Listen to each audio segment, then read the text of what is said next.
बहुत कम होता है। इन नारों को सुन के मैं बड़ा हुआ हूँ, बैठ जाओ। अंधेरे की तरफ समय बढ़ रहा है। मुझसे बात हमारे आज के कार्यक्रम के अध्यक्ष मेरे बड़े भाई राधे राम गोदारा जी अपनी बात रखेंगे। मैं आपसे अनुरोध करूंगा कि आप मुझे सुनें। जब आप मुझे सुनेंगे और मेरे द्वारा कही गई बातों पे खड़े हो जाएंगे, आप ये समझ लो कि यहाँ के किसान इस लड़ाई को जीत जाएंगे। तो मैं आपसे आग्रह करूंगा, बैठ जाओ। ये काम पत्रकार साथियों को, ये काम पत्रकार साथियों को कुछ समय प्राप्त कराने। आप यहाँ के लोग बैठो, आपको देखकर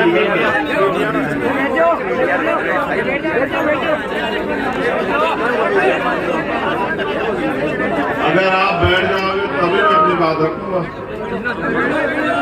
इस मामले में हमारी माताएं बहनें बड़ी अच्छी हैं। बताओ किसने उनसे एक बार भी कहा कि बैठ जाओ या उठ जाओ?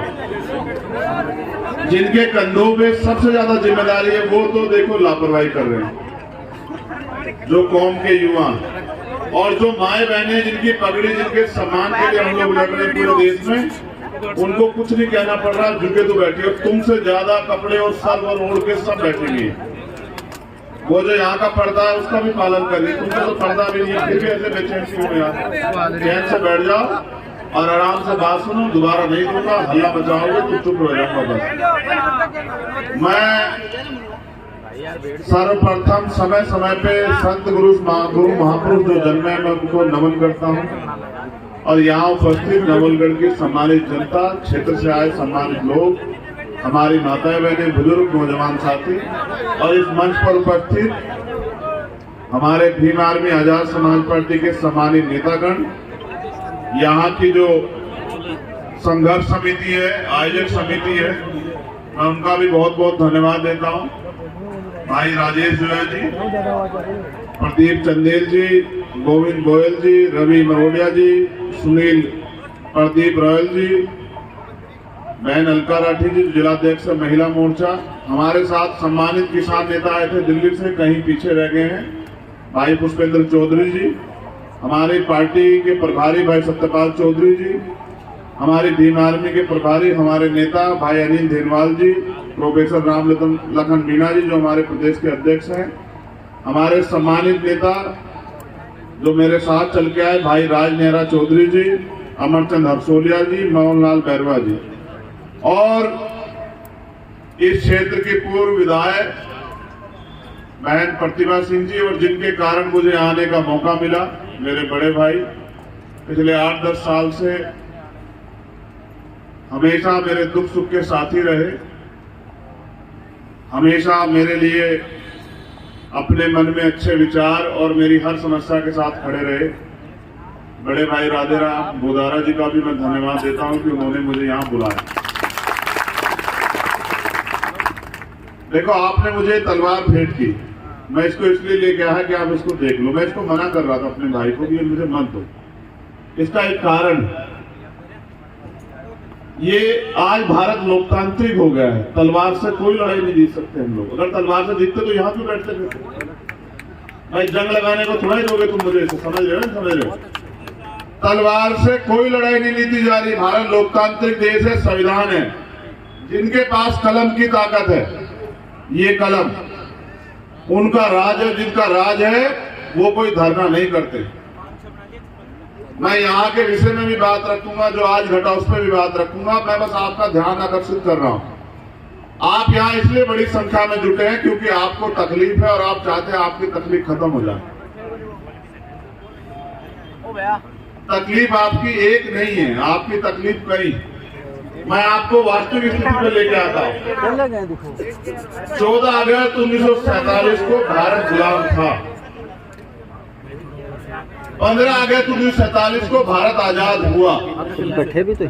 लेकिन इस देश के किसान, कमेरे और वंचित वर्गों को, महिलाओं को अधिकार नहीं मिले।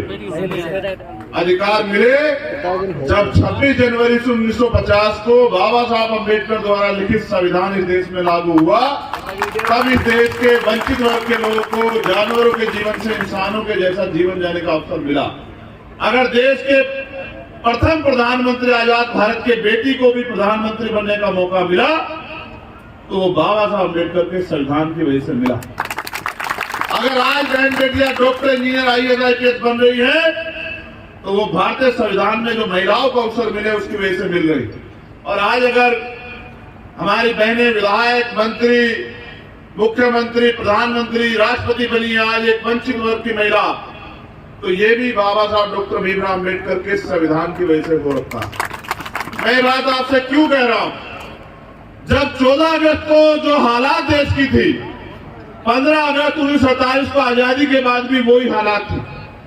26 जनवरी 1950 को संविधान ने आश्वस्त किया कि देश के हर नागरिक को, प्रत्येक नागरिक को रोटी, कपड़ा, मकान, सम्मान के साथ, अधिकारों के साथ जीवन को मिलना चाहिए, जीवन उनको जीने का अवसर मिलना चाहिए।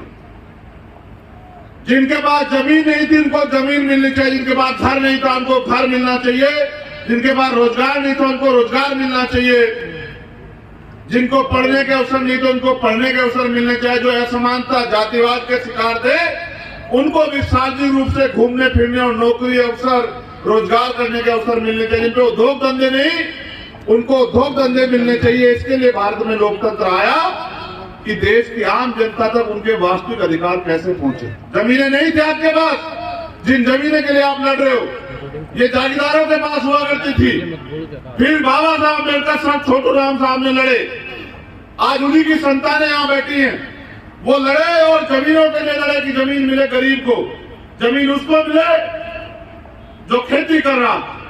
और फिर भूमि जमींदारी आंदोलन हुआ, जमींदारी जो कानून था वो खत्म हुआ, कमजोर वंचित वर्ग के लोगों पे जमीन आई, तब आपने खेत में हल चलाया। और आज उन जमीनों को जो आपको आजादी के बाद मिली उनको सरकारें छीनने का काम कर रही। और इनका एकमात्र मकसद ये है, आप नहीं समझ रहे हो, कि जो रोजी रोटी चैन से किसान का मेरा खा रहा है उनकी रोजी रोटी भी छीन लो, वो लेबर क्लास बन जाए, बड़े बड़े धन्ना से पूंजीपति, इनकी फैक्ट्रियां लगे, इनके बड़े बड़े व्यापार लगे, इनके बड़े बड़े मॉल बने और आपको हर एक चीज के लिए इनके पास गिरवी रखना पड़े अपना घर बार, और इनके यहाँ जाके आपको रोटी मांगनी पड़े। एक किसान पैदा करता है बंजर भूमि को। मेरे पिताजी प्राइमरी स्कूल के हेडमास्टर थे और उन्होंने मुझे सिखाया, वो खेती भी करते थे, रात को जाके पानी देते, तब जाके फसल पैदा होती। फिर प्राकृतिक मार है, फिर चोर भी ले जाता है, तमाम तरह की मुसीबतें हैं, उसके बाद फसल तैयार होती है। MSP की कोई गारंटी नहीं। आप लड़ रहे हो, आपकी जमीन छीन गई, किसकी वजह से छीनी आपको नहीं पता। मैं तो नवलगढ़ की जनता पे वो कर रहा हूं भाई, मेरी बात पे गौर करना आप सब लोग। लोकतंत्र का मतलब ये है कि जिनकी ज्यादा संख्या उनका राज होगा, जो बहुसंख्यक लोग हैं उनका राज होगा। यही तो लोकतंत्र है ना, कि जिनकी वोट ज्यादा होगी उनका राज होगा। आपने तो सबसे बड़ी लड़ाई कमजोर ये कर दी कि जिनके 10,000 वोट है उनका विधायक बन रहा है, जिनके 80,000 वोट है वो बैठ के तमाशा देख रहे हैं। देखो क्या किया आपने। मैं ये नहीं कह रहा कि दूसरे लोग नहीं बन, सब बन सकते हैं, लेकिन आप ये बताओ, अगर दुश्मन के हाथ में औजार दोगे तो आपका इलाज करेगा नहीं करेगा? बताओ। करेगा। अब आज उसी के लिए तो परेशान हूं मैं वापिस आता हूं। मैं जब आ रहा था, हमारे साथी यहां से भी कह रहे थे, एक साथी हमारे बड़ी अच्छी बात की उन्होंने, ये कह देंगे कि संविधान बाबा साहब ने नहीं लिखा है, संविधान तो क्या नाम बताया उनका? ए भैया छोड़ो, वीरवार मत बताओ, सुनो, बाबा साहब अम्बेडकर की औलादे जिंदा हैं। इतिहास नहीं, भूगोल में बदल रहा है। भूगोल ऐसे गुंडे मवाली बहुत देखे हमने, समझ रहे हो। हमारा मन नहीं था जाने का वहां, तुम्हें सच बता रहे। हम किसान कमेरों के औलादे, हमारा मन नहीं था वहां जाने का, इसलिए जाने का मन नहीं था, आपके बीच में आने का मन था। वरना भाई लोग यहाँ बैठे हैं, अगर जाने का मन होता तो वो क्या वो डंपर वंपर लगाए थे? वो डंपर वंपर पलट के जाते भीम आर्मी, आप जानते हैं। यहाँ जो बैठे वो जानते। मैंने कहा कि रुक जाओ, तुम्हें लगता है कि हम आजाद हैं, है या नहीं है? तुम्हें लगता है ये डंपर रोक लेंगे क्या? हम नहीं। तो हम यहाँ आए क्यों हैं? हमारा असल मकसद वो नहीं है। भाई ने बताया जब मेरी बात की शुरुआत कर रहे थे कि मैं माल्यार्पण का विरोध नहीं, मैं माल्यार्पण का विरोध नहीं करता, मैं माला पहनने का विरोध करता हूँ। माल्यार्पण तो मैं अपने महापुरुषों को करता हूँ, इसलिए करता हूँ, उनका कर्ज है हमारे ऊपर, उन्होंने हमारे लिए बलिदान दिया है, वो हमारे लिए लड़े, संघर्ष किया, एक एक अधिकार के लिए जो आंदोलन किया, लाठियां खाई। हम क्रांतिकारियों के बच्चे हैं, हमें इस बात पे फख्र है देश में, किसान कमेरे को उड़ा दें। लेकिन मैं माला इसलिए नहीं पहनता कि जिनके समाज के लोग यहाँ, जैसा भाई ने एक स्पीच में बताया कि बहनों को खींचा गया, उनको पीटा गया, गाड़ियों में भरा गया, ये लड़ाई यही नहीं चल रही है देश में। वहां देखो आप जंतर मंतर पे क्या हुआ, पहलवान बेटियों के साथ किस तरह का अन्याय किया गया, देखा आपने? कल हरियाणा में किसानों के साथ किस तरह का अन्याय किया गया, वहां के नेता सारे उठा के बंद कर दिए, किस तरह पीटा गया, एक किसान शहीद हो गया है। आपको लगता है मांगने से अधिकार मिल जाएंगे? अब तक आपकी समझ में नहीं आया कि अधिकार कैसे मिलेंगे। अधिकार छीनने पड़ते हैं, छीनने, और छीनने के लिए दम चाहिए। आप समय तय कर लो। जो सीनियर कमेटी के लोगों में अपनी तरफ से आदेश नहीं देता हूं, मैं आंदोलन में आपकी मदद करने के लिए आया, उसके पकड़ी मारने नहीं आया कि मैं इस आंदोलन को आगे बढ़ाना चाहता हूं। आप जो तय करो, हमारे सीनियर साथी यहाँ हैं, अगर आप तय कर दोगे तो इस फैक्ट्री में एक दिन काम नहीं होगा, मेरा आपसे वादा, ताला लगा देंगे। हमारी जमीन आपको नहीं पता किस भाव दी है सरकार ने, अब किस भाव खरीदी जा रही है, आपको नहीं पता किस भाव देनी चाहिए थी, आपको नहीं पता कि क्या मुआवजा होना चाहिए था, सर्किल रेट क्या है, और किस तरह से सरकार के इशारे पे सर्किल रेट कम किया हुआ है, जिससे कि इनकी जमीनें, किसानों की जमीनें जो संविधान से मिल गई है, इनको लोग हड़प लें। और आपको नहीं पता कौन कौन से लोग प्रभावित होंगे, जिनके खेत हैं वो तो किसान प्रभावित होगा, लेकिन जिनका घर चलता है खेती से, जो खेती से जुड़े लोगों से जुड़े हुए हैं, चाहे वो लोहे का, लकड़ी का काम करने वाला साथी हो, चाहे जिनके पशु पलते हो, या जिनको छोटा मोटा लकड़ी का रोजगार हो, वो सब इनसे प्रभावित होंगे। आप नहीं समझ पाए। इस देश के किसान कमेरे जब तक एकजुट नहीं होंगे, इस देश के किसान कमेरे जब तक भाईचारा स्थापित नहीं करेंगे, इस देश के किसान कमेरे जब तक कागज लेके दूसरों के नेताओं के आगे खड़े रहेंगे, हर सरकार के आगे, तब तक आपको अधिकार मिल ही नहीं सकता। इस बात को आप याद रखो। जो किसान फसल के लिए इतनी मेहनत करता है, धरती का सीना चीर के और दिन रात जाग के तमाम तरह की मुसीबतें सह के फसल पैदा करता, वो आज तक नहीं समझ पाया कि वो इस देश में जब तक अपनी राजनीतिक ताकत नहीं बनाएगा, तब तक उसको कागज लेके या इस तरह के आंदोलनों का सामना करना ही पड़ेगा। और जहां जिस दिन ताकत बना लेगा, उस दिन उसकी फसल की भी गारंटी मिलेगी, और कोई तानाशाह उनकी जमीन पे को जबरदस्ती एक्वायर नहीं कर पाएगा। अगर आपको ये जमीन अपने हिसाब से जो मुआवजा आप चाहते हैं वो करनी है, तो फिर आप ये भी तय कर लो। मेरे लोग तो इसे अपना अपमान मान रहे थे कि भाई उन्होंने जाने दिया। भाई सरकार उनके नहीं जाने देंगे? तुम्हारी सरकार है क्या?